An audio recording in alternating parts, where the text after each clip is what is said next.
Hello everyone, welcome to my class Kiran Study.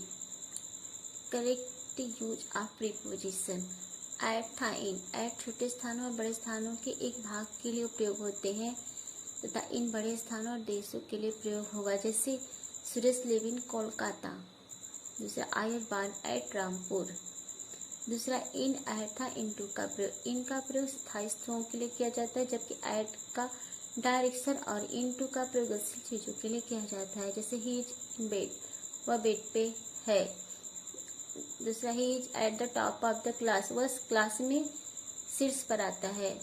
तीसरा the boy fail into the well, लड़का well मतलब कुआं, कुएं में गिर गया, तो इस इनटू का प्रयोग हुआ।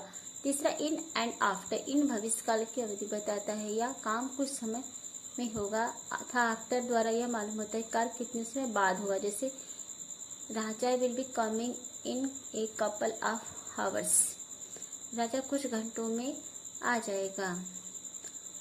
आई शैल गो आफ्टर 2 hours, मैं 2 घंटे बाद जाऊंगा, तो यहाँ पे आफ्टर का प्रयोग हुआ है।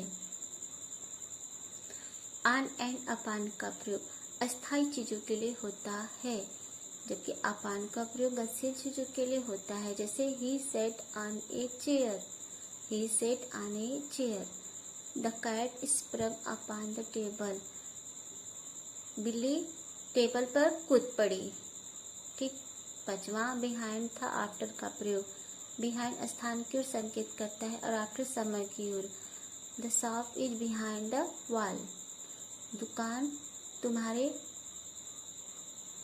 बिहाइंड स्थान को संकेत करता है। ठीक है, तुम्हारे बगल में है।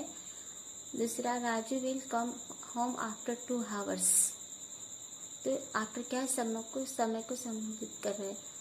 छठा टिल एंड टू, टिल का प्रयोग समय और टू का प्रयोग स्थान के लिए होता है।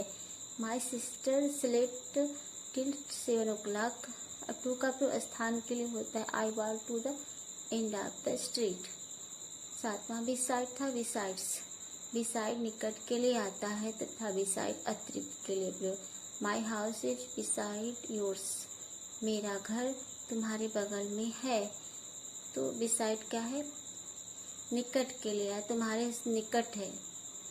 My house is beside yours, मेरा घर तुम्हारे निकट है।